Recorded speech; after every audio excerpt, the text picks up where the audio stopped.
Hi there. My name is Annika Sonneville, and I'll be talking to you guys about attraction and how that relates to polyamorous relationships. Attraction, according to the book, could be explained by the different attachment styles one might have when you first start to develop your sense of how you relate to other humans, which will translate later on into your love relationships in adulthood. And much of research on attraction and attachment styles has to do with monogamous couples. And it going a little bit further than that, it also mostly has to do with straight couples, from what I've found in research. And I just want to study what attachment styles look like in polyamorous relationships. And attraction also comes from being more similar to your partner and being more familiar with your partner, and people with sexual orientations in common find each other more attractive. That just makes sense. The more similar you are to somebody, the more you can relate to them, the more likely it is that you're going to be friends with them and maybe even lovers. So a lot of people wonder, is polyamory its own orientation, much like being gay or bi or straight? And research has a little bit to say about that. My foster parents are my example for just your baseline attachment style. So my foster parents have been married for 27 years. My foster mom, Gail, is anxiously attached, while my foster dad, Michael, is avoidantly attached. And they became familiar with each other via exposure and being at the same venues together, since they're both musicians. And both of them are straight, so therefore they find each other attractive because they are both straight. Um, and they also have to work harder to communicate because of their different attachment styles. What is polyamory? Well, polyamory is the practice of having more than one committed partner, and all partners know about each other. It's very ethical, there's no cheating. Communication is very important. All the parts, some poly relationships will even have meetings where they all meet together and discuss schedules. Some have Google calendars even. And in order to organize who goes where and who's with who, sometimes there'll be a hierarchy. And what that means is someone might have a primary partner, which means that's somebody that they defer to first, or a secondary partner, which means they're in a relationship, but the primary would override the secondary. It gets complicated, but I promise it makes sense. And a good example of some polyamorous people are the authors of this book, More Than Two, Franklin and Eve. Franklin has been poly since the 80s, which that's all before there was even resources for polyamorous people. He said many relationships, including being married to a woman monogamously and hierarchically for almost 20 years, very unhappily, until he started to really explore his polyamorousness and created zeromag.com, which is now morethan2.com, to make resources available for polyamorous people and to discuss and have a forum. And then Eve realized that she was poly at the age of 12 and then fully embraced it in 2008 when she and her husband opened their marriage. And together, Eve and Franklin published this book to kind of sum up all the things that they've learned and all the things that they've experienced from Zero Mag and from their own lives to be a resource for other polyamorous people. This book was published in 2014. It's More Than Two, a practical guide to ethical polyamory, discusses topics such as hierarchies, communication, consent, jealousy.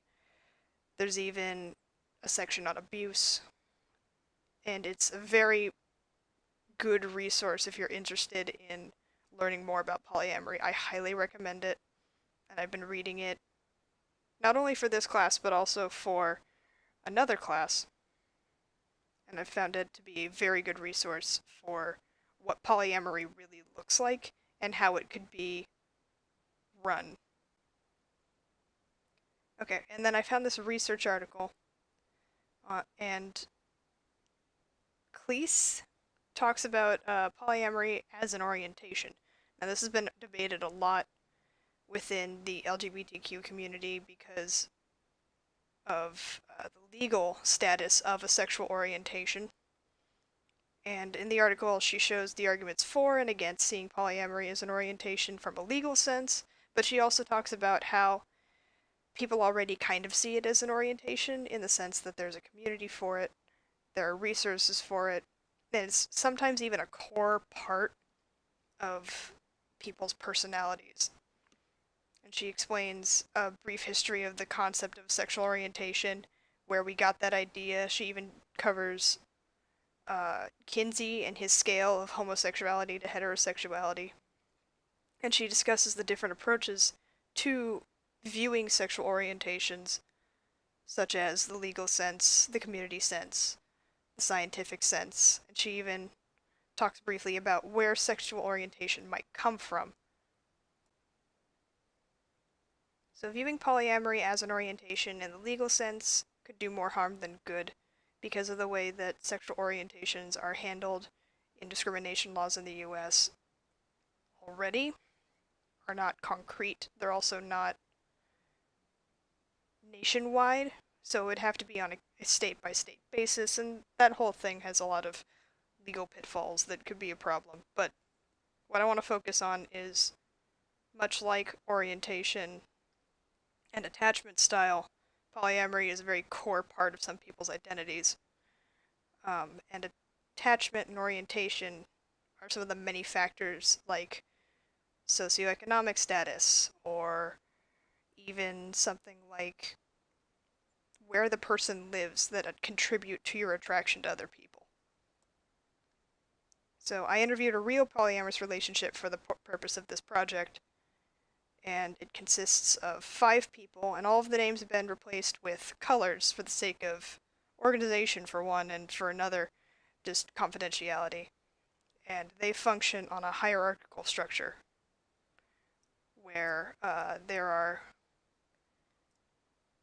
essentially 2 couples with an extra person attached to one of the people in the couples.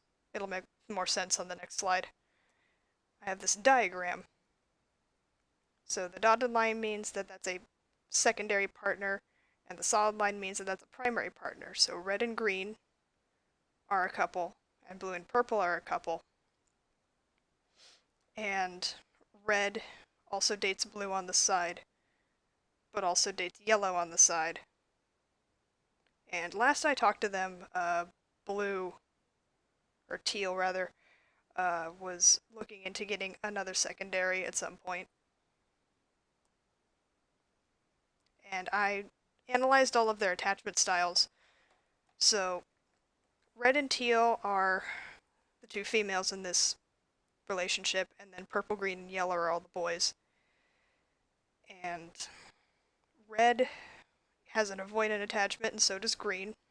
So when they communicate, it's a lot like stonewalling, where they kind of just don't talk to each other for a very long time until something very wrong goes wrong, and then they will talk about it and reconvene. And then purple and teal are in a relationship, and they're both anxious attached. So they're constantly trying to reassure one another and ask each other for reassurance for, do you still love me? Are we still okay? Is everything okay with us? And then yellow is anxiously attached, but he's a little better about it, only because he's currently seeing a therapist for his anxiety. So he's got a little less on his plate than, say, purple and teal. And since he's only dating red, he doesn't have to worry about multiple partners or anything. It's just spending time with red and then going off and doing his thing and then spending time with red. Whereas red is juggling 3 and teal is juggling 2. And despite what one might think about the fact that we have no securely attached people in this relationship, uh, it works really well because all of them communicate really well with each other. They hold meetings every once in a while. They'll just clear out a day. No one can hang out with them, where they just sit in a room and talk about what's going on with their life, how everyone's doing, are there any concerns, and the structure of this relationship has almost helped the maladaptive coping styles and attachment styles that these people have, because the anxious partners have several people to divert to, where if they need reassurance, they can get it from not just one source, but multiple. And then the avoidant partners are forced to learn how to communicate and trust, despite their tendency as avoidant people to just sort of close themselves off and handle it by themselves. And through the way this is structured, all 5 of them have actually developed really good communication skills, and it shows when we hang out. A lot of current research on polyamory is just trying to describe polyamory, so who's participating in this non-monogamy practice, who's more likely to participate. So lots of demographic studies having to do with age and race and socioeconomic status. A lot of it also has to do with how we should handle polyamory politically, so handling it as a sexual orientation as opposed to just a practice.